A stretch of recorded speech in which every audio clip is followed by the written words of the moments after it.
صلی علی رسولہ الکریم اما بعد فاعوذ باللہ من الشیطان الرجیم بسم اللہ الرحمن الرحیم فهل ينظرون الا الساعة ان تأتيهم بغتة فقد جاء اشراطها فأنى لهم اذا جاءتهم ذکراهم.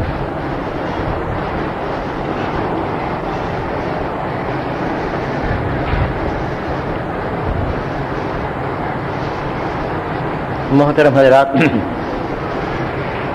میرا بیان قیامت کی علامتوں سے متعلق چل رہا ہے، اور میں نے یہ عرض کیا تھا کہ قیامت کی علامتیں تین قسم پر ہیں. ایک تو وہ ہیں جو بہت بہت پہلے گزر گئے اور ان کو قرآن و سنت سے میں نے بیان کر دیا تھا. دوسری قسم وہ ہے کہ جو شروع ہو چکی ہیں اور ان میں برابر اضافہ ہوتا چلا جا رہا ہے، ابھی وہ انتہا کو نہیں پہنچے. جب انتہا کو پہنچ جائیں گے اس کے بعد پھر تیسری قسم کی علامتیں ظاہر ہوں گی، اور وہ علامتیں بہت بڑی بڑی علامتیں ہیں جن کا بیان انشاءاللہ بعد میں آئے گا.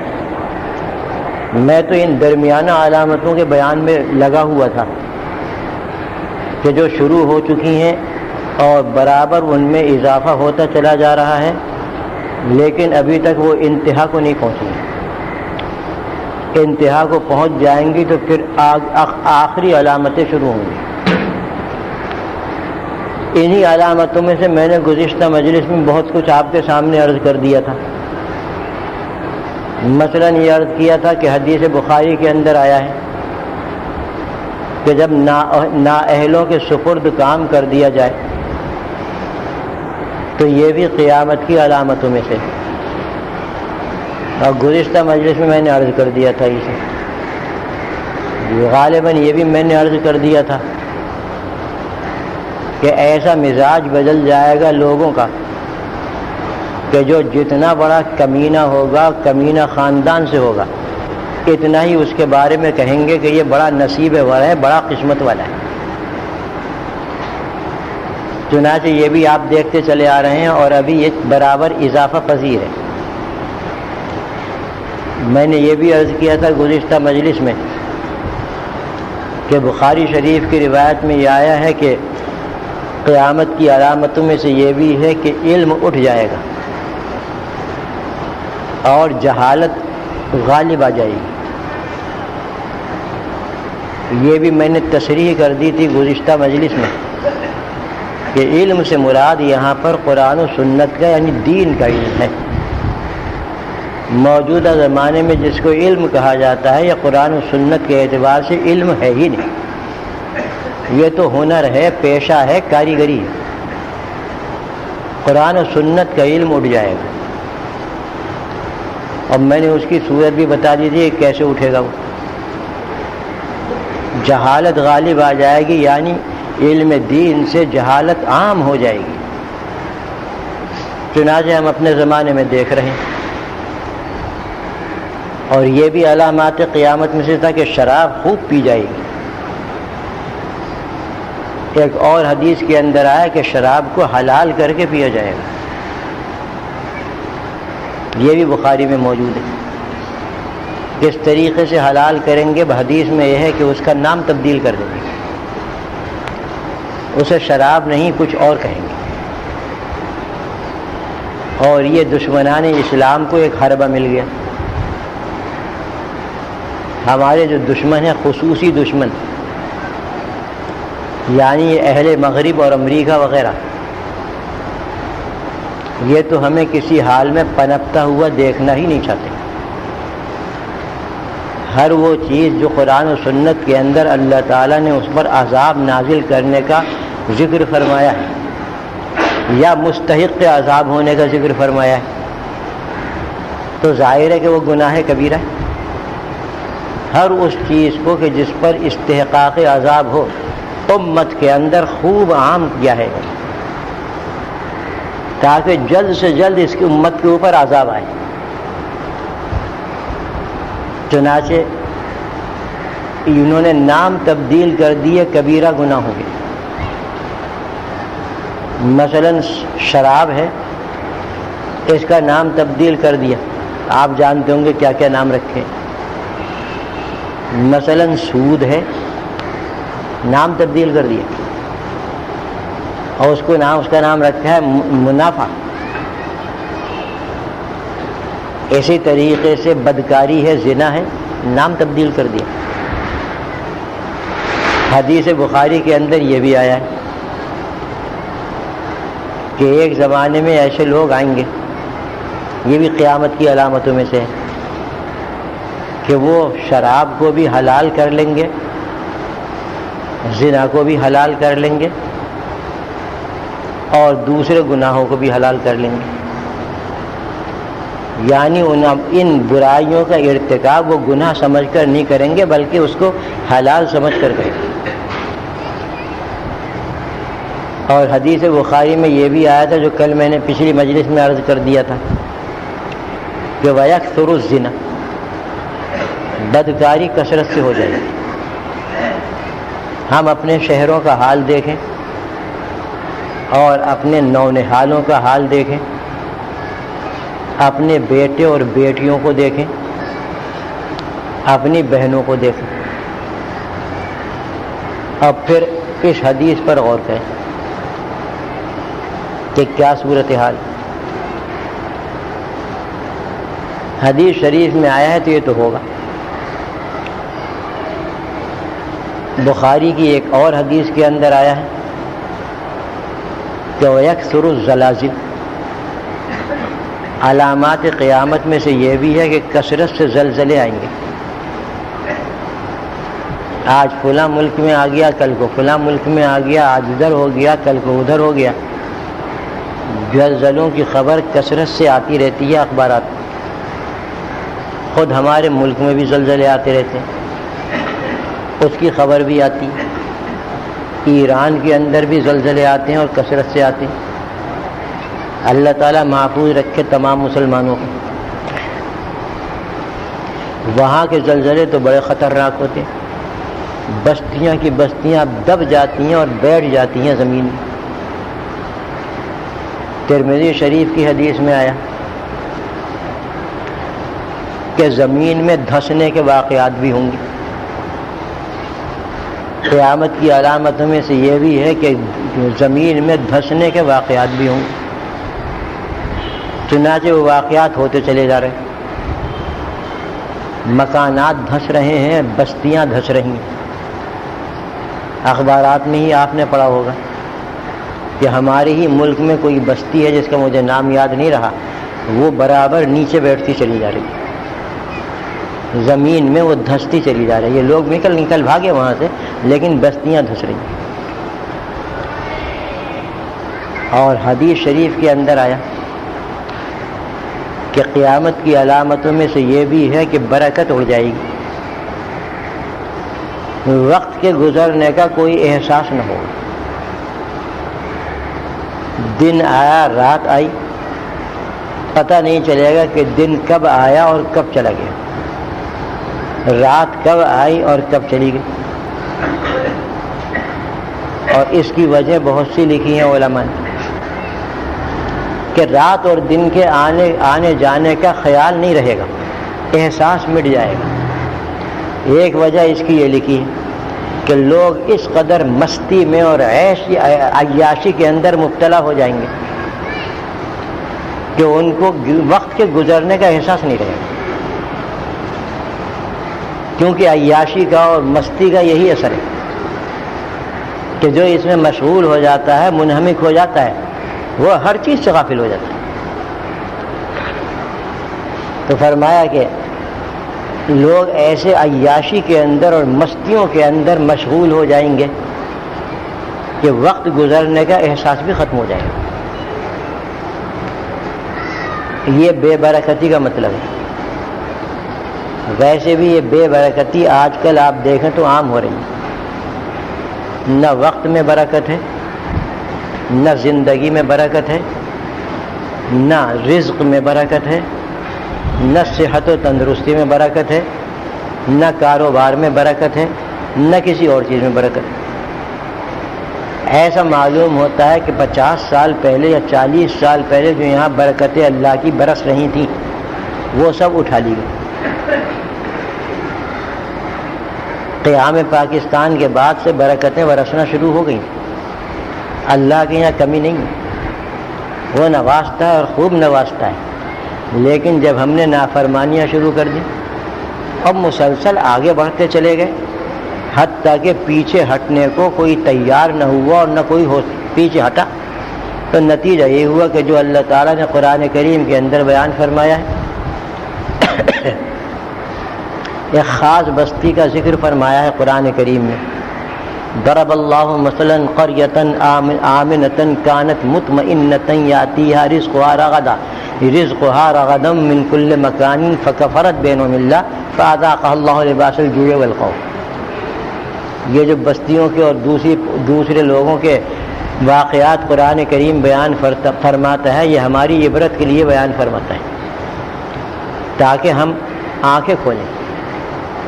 چنانچہ یہ 14ویں پارے کی آیت ہے جو میں نے پڑھی ہے، اور اس میں اس کا بیان ہے کہ اللہ تعالیٰ تمہارے سامنے ایک بستی کا حال بیان کرتا ہے.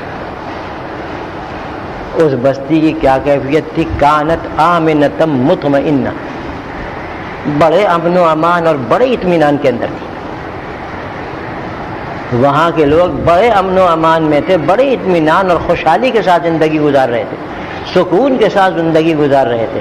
جیسے ہمارے کہ پاکستان بننے کے بعد یہی کیفیت تھی کہ امن و امان تھا، چاروں طرف امن و امان، نہ چوری تھی، نہ ڈاکہ تھا، نہ اور کسی قسم کی مار کاٹ تھی، نہ قتل تھا، کچھ بھی نہیں تھا. تو اسی طریقے سے اللہ تعالیٰ نے اس بستی کو بھی امن و امان اور اطمینان اور خوشحالی عطا فرمائی. یأتیہا رزقہا رغدا من کل مکان، اس بستی میں چاروں طرف سے رزق آتا تھا بڑی فراخی کے ساتھ. جیسے کراچی چاروں طرف سے رزق آتا تھا، ہر قسم کا رزق، ہر قسم کی ضرورت کی چیزیں جتنی کراچی میں ملتی تھی کہیں نہیں تھی. اور اس زمانے میں کراچی پورے ملک کا سب سے زیادہ ارزاں شہر تھا. اتنی ارزانی اور اتنی سستائی کہیں نہیں. چاروں طرف سے رزق کھچا چلا آ رہا ہے، کراچی بھر رہی. فرمایا فکفرت بانعم اللہ، لیکن اہل بستی نے اللہ کے انعامات کی ناشکری کی. یہ ایک بڑا انعام تھا اللہ کا کہ امن و امان ہے. امن و امان بہت بڑی نعمت اور بہت بڑی دولت ہے. 2-4 دن کے لیے کہیں امن و امان ختم ہو جائے آدمی کو تارے نظر آ جاتے ہیں. امن و امان تھا، اطمینان اور سکون کے ساتھ، خوشحالی کے ساتھ زندگی گزر رہی تھی، اور چاروں طرف سے رزق کی بھرمار تھی. ہر ضرورت کی چیز اور ہر ایسی چیز کو جو انسان کے کبھی کام آنے والی ہو بڑی وافر مقدار میں موجود. لیکن فکفرت بانعم اللہ، ناشکری کی اس بستی کے لوگوں نے اللہ کے انعامات اور نعمتوں. ناشکری کا مطلب آپ جانتے ہیں، ناشکری کا مطلب یہ ہے کہ وہ نعمت اللہ نے جس مقصد کے لیے دی ہے اس میں استعمال نہ کرے بلکہ اللہ کی نافرمانی میں استعمال کرے. یہ ہے ناشکری. اللہ نے صحت و تندرستی عطا فرمائی اس لیے کہ بندہ عبادت کرے. بندہ مومن اپنی اس صحت و تندرستی کو اللہ کی عبادت میں لگا دے، لیکن وہ اللہ کی عبادت کو چھوڑ کر عیاشی اور فحاشی میں مبتلا ہو جائے، یہ ناشکری ہے.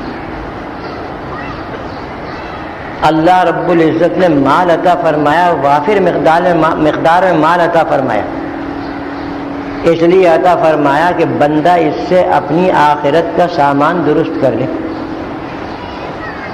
لیکن اس نے اس مال کو استعمال کیا سینما گھر بنانے میں. یہ مال جو اللہ نے عطا فرمایا تھا اس کو استعمال کیا ٹی بی کی بیماری خریدنے میں، یا اس کو استعمال کیا کینسر کی بیماری خریدنے میں، یا اسی قسم کے اور دوسرے لا یعنی اور لغو کاموں میں، یہ ناشکری ہے اس مال کی۔ خوب یاد رکھیے، اللہ نے بہت سی نعمتیں عطا فرمائی،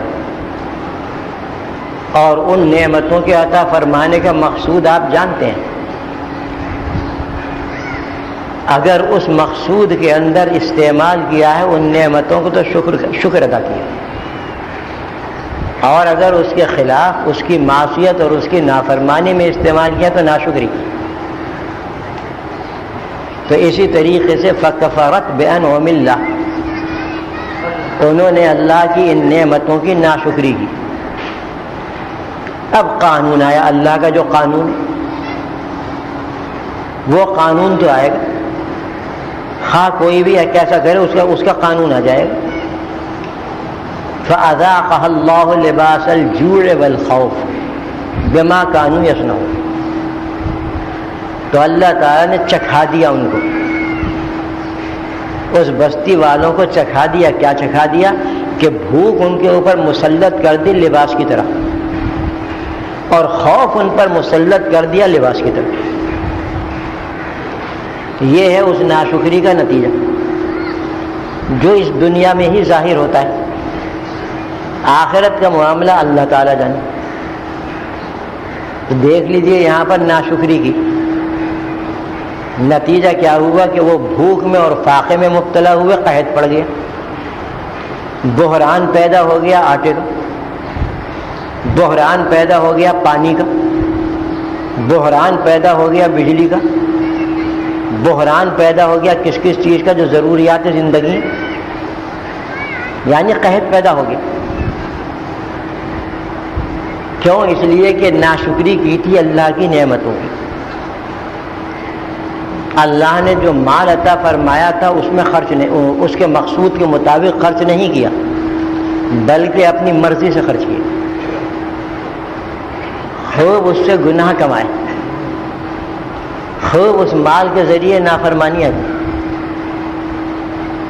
اللہ تعالیٰ نے یہ رزق فراخ عطا فرمایا تھا کراچی والوں کو، مقصود اس کا یہ تھا کہ امن و امان سے زندگی گزارتے رہیں اور اللہ کی عبادت کرتے رہیں، لیکن کراچی والوں نے اس نعمت کو ٹھکرا دیا اور یہ کہا کہ جتنی ہمیں امن و امان ملے گا، جتنی سکون ملے گا، اتنی ہی زیادہ ہم معصیت اور اللہ کی نافرمانی کریں گے۔ چنانچہ مشغول ہو گئے وہ اس کے اندر، مسجدیں خالی پڑی ہیں، قرآن کریم کی طرف لوگ نہیں آ رہے۔ رسول اکرم صلی اللہ علیہ وسلم کی سیرت کو اپنانے والے کتنے ہیں؟ دھوم دھڑکا تو بہت ہے، جلسے ہیں، جلوس ہیں، خدا جانے کیا کیا، لیکن آپ کی سیرت کو اپنانے والے کتنے؟ ذرا اندازہ لگا لیجیے، بالخصوص ہماری نئی نسل میں کتنی ہماری لڑکیاں ہیں کہ جو سیرت طیبہ کو اپنائیں، کتنے ہمارے لڑکے ہیں جو سیرت طیبہ کو اپنائیں۔ یہ ناشکری ہے۔ اس ناشکری کے بدلے میں ظاہر ہے کہ اب وہ قانون اللہ کا آ گیا کہ وہ نعمت چھین لی گئی، کیونکہ یہ قانون ہے اللہ کا جو قرآن کریم میں ذکر فرمایا ہے کہ اگر شکر گزاری کرو گے تو ہم اور زیادہ دیں گے، اور اگر ناشکری کرو گے تو سب سے پہلا اثر اس کا یہ ہوگا کہ وہ نعمت چھین لی جائے گی اور آخرت میں عذاب بھی ہوگا، ان عذاب لشدید۔ چنانچہ وہ نعمت چھن گئی، امن و امان رخصت ہو گیا، بد امنی نے اس کی جگہ لے لی، ہر جگہ مار کاٹ اور ہر جگہ جھگڑے، ہر جگہ خون ریزی، ناحق خون ریزی اس نے جگہ لے لی۔ کسی کا مال محفوظ ہے نہ جان محفوظ ہے، ڈاکہ زنی عام ہو گئی، چوری عام ہو گئی، راستوں میں نکلنا مشکل ہو گیا، گاڑی چلانا مشکل ہو گیا۔ کیوں؟ قانون ہے اللہ کہ ناشکری کرو گے تو یہ ہوگا۔ اور اسی طریقے سے دوسری نعمتیں جو اللہ نے ہمیں وافر مقدار میں عطا فرما رکھی تھیں، رفتہ رفتہ وہ بھی سلب ہوتی چلی گئی. اور اب تو کیفیت یہ ہے کہ ہم اصلی غذا کو ترس گئے. اصلی غذا ہمیں نہیں ملتی. ہر غذا کے اندر ملاوٹ، ہر کھانے کی چیز کے اندر ایسی ملاوٹ کہ جو صحت کے لیے مضر. یہ سب کیا ہے؟ آپ کو یاد ہوگا، خوب یاد ہوگا کہ یہ دیسی گھی، اصلی گھی جسے کہتے ہیں، کیا بھاؤ تھا اس کا اب سے 20-25 سال پہلے، اور آج 200 روپے سیر بھی نظر نہیں آتا. مجھے خوب یاد ہے کہ جب ایوب خان مرحوم کا ماشاءاللہ لگا تو انہوں نے قیمتیں مقرر کی. گھی، اصلی گھی کی قیمت مقرر کی تھی 5 روپے سیر. 5 روپے سیر مقرر. اس کی جگہ کون سی چیز آ گئی جسے ڈالڈا کہتے ہیں؟ کیا کہتے ہیں آپ جانتے ہیں؟ جو صحت کے لیے بقول ڈاکٹر صاحبان نہایت مضر ہے. دیسی گھی اڑ گیا، اصلی گھی اڑ گیا. انڈا 2 آنے کا ملتا تھا اس زمانے میں، اور دیسی انڈا ہوتا تھا. ناشکری ہوئی. اور اب یہ بناسپتی انڈا، ڈالڈا والا انڈا، کہ یہ بھی ایسا ہی مضر ہے جیسے ڈالڈا کا گھی. یہ انڈا فارمی انڈا جو کہلاتا ہے، یہ بھی اتنا ہی مضر ہے کہ جیسے ڈالڈا کا گھی مضر ہے. یہ آ گیا اور دیکھ لیجئے 2 روپے کا بھی نہیں ملتا غالباً آج. یہ کیا چیز ہو رہی ہے؟ یہ سب وہاں سے ہو رہا ہے. ہم تو کبھی حکومت کو کہہ کے اپنے دل کو سکون دے لیتے ہیں، اور کبھی کسی اور کو گالیاں دے کر مطمئن کر لیتے ہیں. اپنی طرف دیکھو، حکمراں کیا کریں گے؟ حکومت کیا کر سکتی ہے؟ جبکہ حکومت وہی ہوتی ہے کہ جیسے قوم ہوتی ہے. قوم جس رخ پر چلے گی، حکومت اس کے خلاف کر نہیں سکتی. اور قوم ہی خود چاہے کہ حکومت غلط رخ اختیار کر لے تو کوئی روک نہیں سکتا. ہمارے ملک میں یہی کیفیت ہے کہ اس معاشرے اور اس ملک کی اکثریت اور غالب اکثریت اللہ سے بغاوت اور اللہ کی نافرمانیوں کو پسند کرتی ہے. اللہ تعالیٰ محفوظ رکھے. ہرگز قرآن کا نظام یہاں نافذ نہیں ہوگا. قوم نہیں چاہتی. اب چاہے حکومت کو تم تانا دے دو اور اس پر اعتراض کرو، یا مولویوں کو.